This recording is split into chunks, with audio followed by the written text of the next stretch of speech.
काय आहे सगळं? सॉरी. परंतु तुमच्या या सॉरीचं मला काहीच वाटत नाही आता.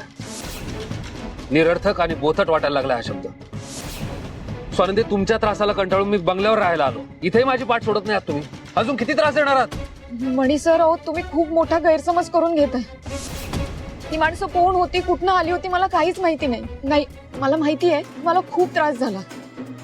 त्यासाठी सॉरी देते मणी सर. खरंच मला माफ करा, पण मला असं सोडून जाऊ नका. मी नाही राहू शकत तुमच्याशिवाय. तुमच्या असण्याची सवय झाली आहे मला. सवय मलाही झाली होती स्वानंदी, पण आता मला माझी सवय मोडायची. मी तुम्हाला विनंती करतो, यानंतर हे असलं काही करायचं नाही. परत जर असं आढळलं तर मग माझा संयम सुटेल. मणी सर, हे बघा, तुम्ही जोवर मला माफ करणार नाही ना तोवर मी इथेच उभी राहीन. रात्रभर इथेच उभी राहीन. All the best. मणी सर, अहो ऐका.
तुम्ही जोवर मला माफ करणार नाही ना तोवर मी इथेच उभी राहीन. रात्रभर इथेच उभी राहीन.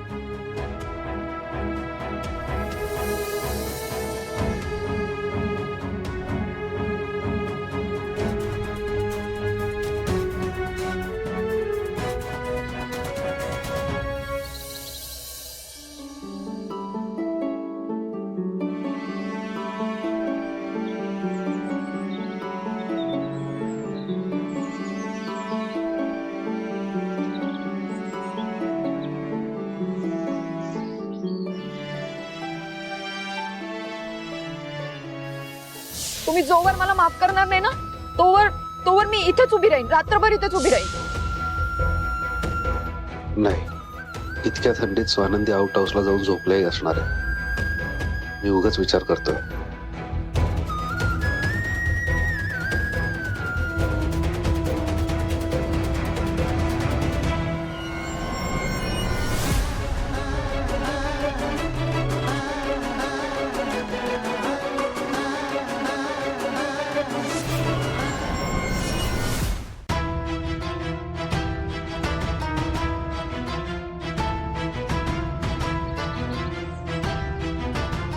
स्वानंदी,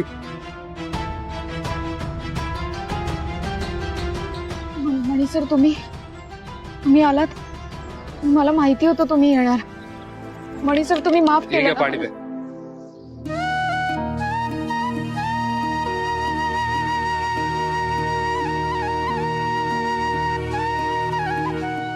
मणी सर, तुम्ही माफ केलं ना मला. तुमचा राग गेला ना माझ्यावरचा. केलं ना तुम्ही मला माफ. मणी सर, बोला ना काहीतरी प्लीज. स्वानंदी, मला माहिती आहे सगळे नाटक आहेत. मी धावत तुमच्याकडे यावं, तुम्हाला माफ करावं, मला त्रास व्हावा म्हणून तुम्ही हे सगळी नाटकं करताय ना. स्वानंदी, माझं सोडा, आपल्या बाळाचा विचार तरी कर. त्याला किती त्रास होत असेल. स्वानंदी, इतक्या स्वार्थी कधीपासून झालात तुम्ही? मणी सर, अहो तुम्ही तुमच्या डोळ्यावर काळा चष्मा घातलाय म्हणून प्रत्येक गोष्ट तुम्हाला माझी चुकीचीच वाटते. पण तरी मी तुमची माफी मागते. प्लीज मणी सर, मला माफ करा प्लीज. उपकार म्हणून माफी मागताय. आणि स्वानंदी, मला तुमचे कुठलेच उपकार नको आहे. मुळात मला काहीच नको आहे आता तुमच्याकडून. आणि तुम्हाला जर माफी मागायची ना तर साहेबांची मागा. तुम्ही साहेबांसोबत जसं वागला ना तसं कोणी शत्रू सोबतही वागत नाही. सरपोतदार साहेबांनी मला तुम्हाला आधार दिला, छत दिला आपल्याला, आणि तुम्ही त्यांच्याशीच असं वागला. स्वानंदी, माफी हवी ना, त्यांची मागा. चला. मणी सर, अहो अहो ऐका तरी माझं. मणी सर, हा मणी कसा आला नाही अजून? मी नक्की स्टोर रूम मध्ये असेल ना, का स्वानंदीच्या नादी लागून पुन्हा आउट हाऊसला गेला नसेल ना? वा उम्मा, काल मणीला ना गोठ्यात राहण्याचा फील आला असेल. आधी आउट हाऊसच्या कुराड्यात आणि आता गोठ्यात. त्याची लायकीच ती आहे ग. मम्मा, मला आत्ताही त्या शेणाच्या वासाचा भास होतोय हो. मणीची तो वाट लागली असेल. अशी काय करते संचिता, आपला प्लॅनच तो होता ना. हे संचिता, नेक्स्ट प्लॅन काय करायचा? मम्मा थांबा जरा, धीर धरा, कॉफी एन्जॉय करा. या.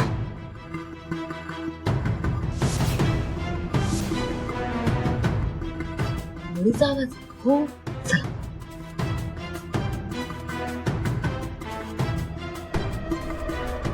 तुम्हाला माफी मागायची ना, यांची मागा. या देव माणसाची माफी मागा. तुम्ही यांना सगळ्यात जास्त दुखवलंय स्वानंदी.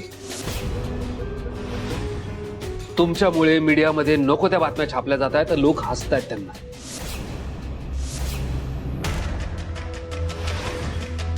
बदनामी केली तुम्ही त्यांची. स्वानंदी, साहेबांनी जर तुम्हाला माफ केलं तर कदाचित मी तुम्हाला माफ करण्याचा विचार करेन. त्या देव माणसाच्या पायावर डोकं ठेवून माफी मागा तुम्ही.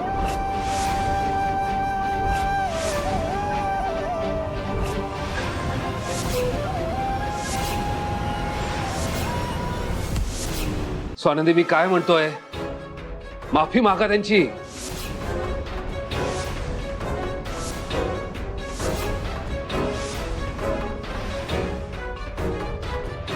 आता बघ, मी तुझा वर्तमान कसा बरबाद करतो ते.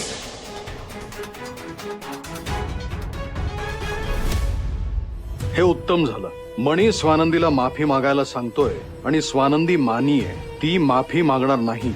म्हणजे मणी तिच्यावर आणखीन चिडेल आणि दोघांमध्ये दुरावा वाढेल. वा, उत्तम.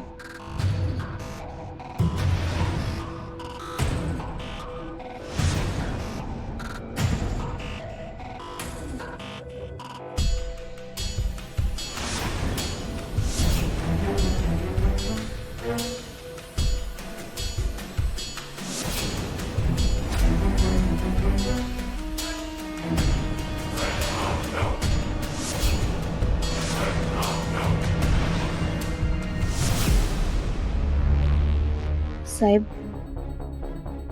जे काही घडलं त्यासाठी सॉरी.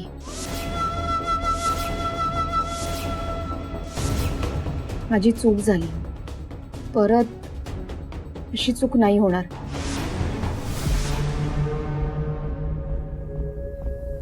अरे, वेडीस का तू? माझ्या पाया पडून माफी काय मागतेस? आणि मणी, तू स्वानंदीला माझ्या पाया पडून माफी मागायला सांगितलंस ना, हे मला अजिबात आवडलेलं नाहीये. हे बघ, स्वानंदी जे काही वागली त्याबद्दल मी नक्कीच नाराज होतो, नाही असं नाही. विनाकारण माझं हसं झालं म्हणून, पण म्हणून तिनं माझी माफी मागावी अशी मी अपेक्षा कधीच केली नव्हती. हे बघ, पश्चात्ताप होणं हे माफी मागण्यापेक्षा खूप मोठी गोष्ट आहे, हे लक्षात ठेव. आणि स्वानंदी प्रेग्नंट आहे, तरुण रक्त आहे. ह्या अशा अवस्थेमध्ये अविचारी वागलं जातं, नाही असं नाही.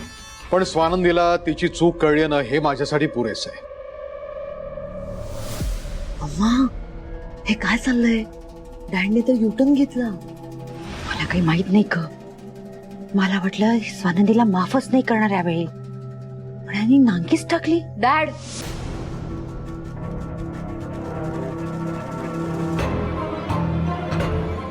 डॅड तुम्ही इतकं सहज कसं काय हिला माफ करताय?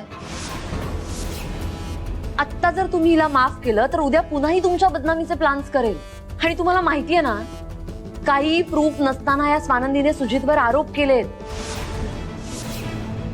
आणि ह्या वेळी तिने बिनबुडाचे आरोप करून पाप केलंय आणि पापाला शिक्षा मिळायलाच हवी. शालिनी, मी म्हणालो ना, तिनं माफी मागायची काही गरज नाहीये. एकदा माणसाला आपली चूक कळली की ती व्यक्ती परत चूक करत नाही. ओके नाही स्वानंदी?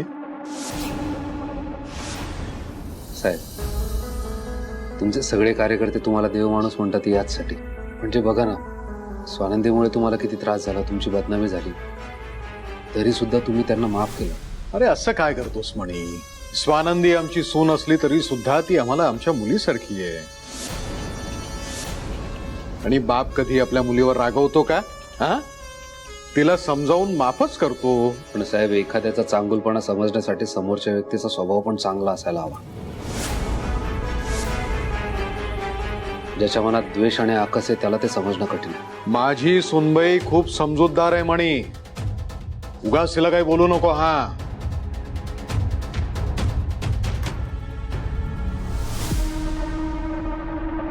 साहेब, मी निघतो. मला 2-3 महत्वाची कामं आहेत. त्या रमणीक भाईला पण भेटायचंय. मी फ्रेश होतो आणि निघतो लगेच. ठीक आहे, सांभाळून जा.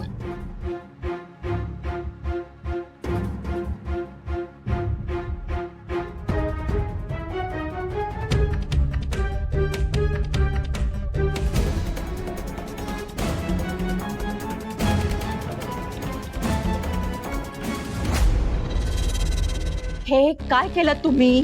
काय? आत्ता जे केलं ते तुम्ही त्या स्वानंदीला माफ केलं? अहो, तिला धडा शिकवायचा म्हणून आम्ही सुद्धा काही प्लॅन केले होते. सगळे फुकट गेले ना. शालिनी, आवाज जरा खाली ठेवा. भिंतीलाही कान असतात. कोणी ऐकलं ना तर आपला सगळा प्लॅन फिसकटेल. हो शालिनी, तुम्हाला आमचं राजकारण कधी कळेल? इतकी वर्ष झाली आपल्या लग्नाला, पण आमच्या स्वभावातलं राजकारण तुम्हाला काही कळलेलं नाहीये. एक लक्षात घ्या, मणीच्या समोर समजा मी स्वानंदीला माफ केलं नसतं ना, तर मणीच्या मनामध्ये माझ्याविषयी जी आपुलकी आहे, जो आदर आहे, तो टिकून राहिला असता का? नाही ना. जाऊन दे. हे बघा, महत्वाची मीटिंग आहे. मी आता बाहेर चाललोय. रात्री घरी यायला उशीर होईल. हं? स्वानंदी आम्हाला मुलीसारखी आहे. बाप काय करतो? मुलीवर रागावतो का? तिला समजावून माफ करतो. पाहिलंस काय म्हणाले? ऐकलंस ना तू? स्वानंदी स्वानंदी. आणि काय करत होती? स्वानंदीला मणी समोर माफ करायची. चांगली तावडीत सापडली होती. याने खेळच खराब करून टाकला. आणि काय म्हणाले? मला राजकारण कळत नाही. चुलीत घाला तुमचं राजकारण. मामा, तुम्हाला खरं सांगू का, आज मलाही डॅडचा राग आलाय. डॅडनी आज स्वानंदीला माफ केली म्हणजे उद्या ती आणखी कारस्थानं करायला मोकळी, आपल्यावर आरोप टाकायला मोकळी.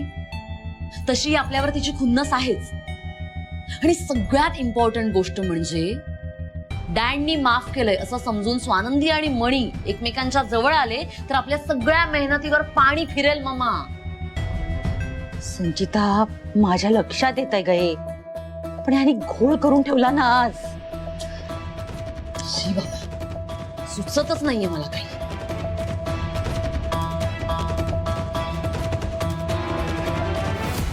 मम्मा, एक मिनिट.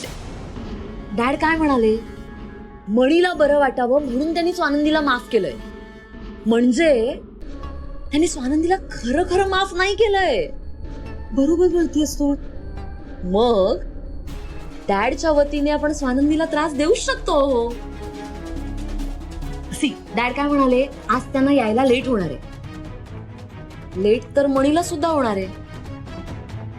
म्हणजे स्वानंदी आज दिवसभर एकटीच आहे. येतंय का काही लक्षात तुमच्या? आलं लक्षात संचिता. लाग कामाला.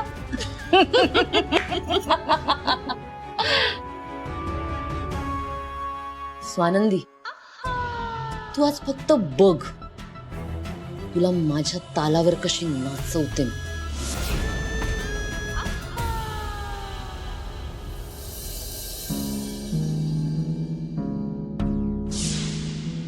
अरे मणी सर, तुम्ही सांगितलं म्हणून मी सरपोतदार साहेबांची माफी मागितली. पण तुम्ही माझ्याशी एकही शब्द न बोलता निघून गेला.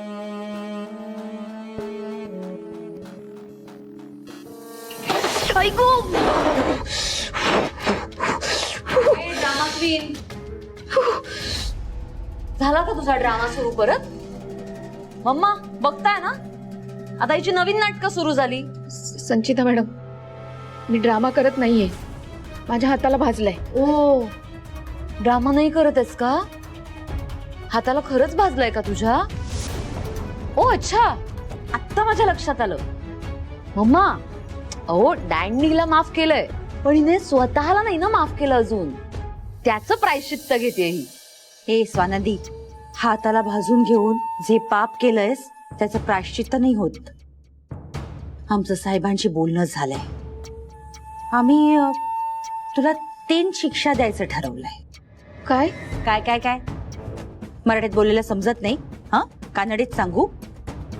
आणि हे बघ, तुला जर त्या शिक्षा भोगायच्या नसतील तर या क्षणी आत्ताच्या आत्ता माझ्या घरातलं चालती हो. साहेब तर असं काहीच म्हणाले नाही. मग काय आम्ही खोटं सांगतोय तुला? मला तसं नव्हतं म्हणायचं. मग असं म्हणायचं होतं? तुला विचारलंय का कोणी? केलेल्या पापांची शिक्षा भोग आता. चल, 3 शिक्षा भोगायला आणि प्रायश्चित्त करायला. 3 शिक्षा? यांच्या डोक्यात नक्की शिस्त आहे तरी काय? करायची पहिल्या शिक्षेला सुरुवात. चल, कान फुटलेत तुझे. स्वानंदी चल. हे स्वानंदी, ही अशी नाही ऐकायची. संचिता मॅडम, हिचा हात धरून खेचून हिला बाहेर नेल्याशिवाय ना हिला अक्कल नाही येत. चल मम्मा, गॅस बंद करा.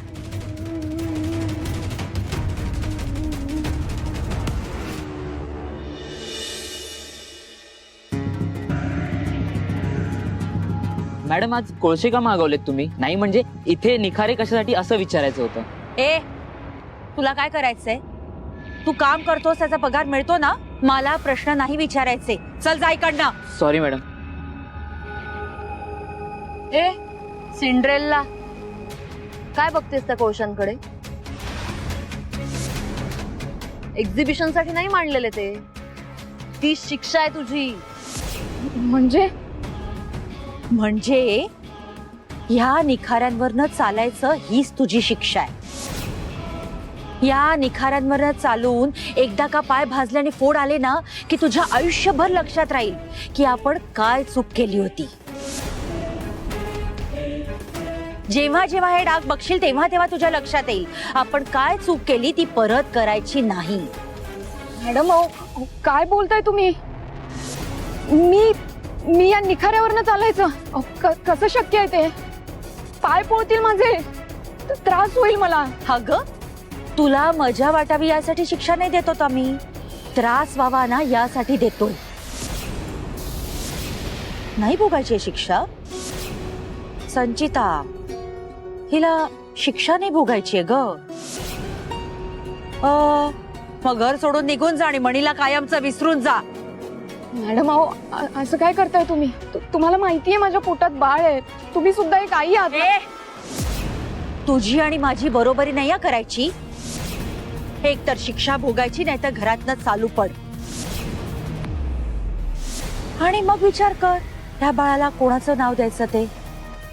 मॅडम, ऐका ना, मला त्रास होईल. मग जा घरातून बाहेर, निघ. नाही जायचंय ना, मग चुपचाप शिक्षा भोगायची. स्वानंदी, एक तर निखाऱ्यांवरनं 3 वेळा चाल, नाहीतर माझ्या घरातनं बाहेर पड. मॅडम, अहो असं नका ना करू मला. आनंदी जाग, नको करू नाटक. चल.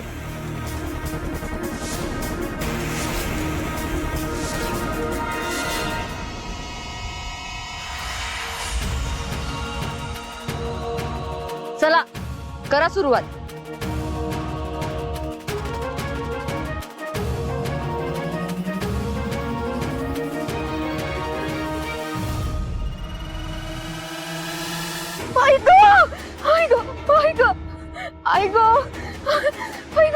ए, मागे नको येऊस. चाल.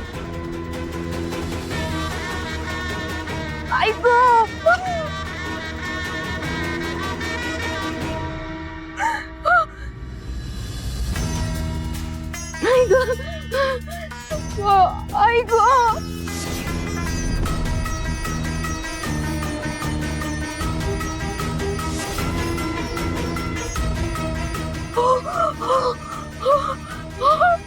आई ग चला आता सेकंड राऊंड, लवकर लवकर लवकर चल.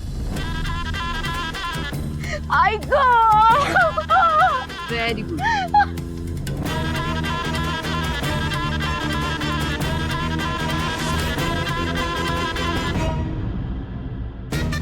आई ग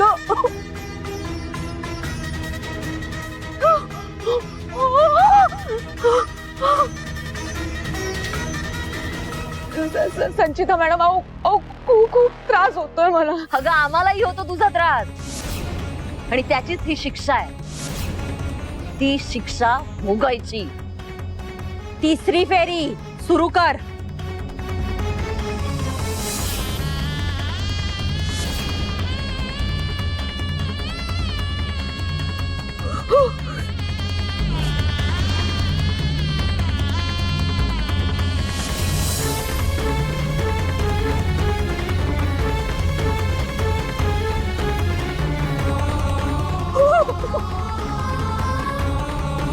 आई ग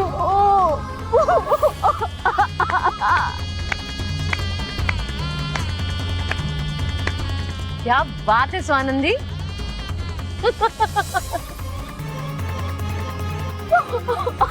अगं अगं अगं स्वानंदी स्वानंदी सावकाश पडशील अगं.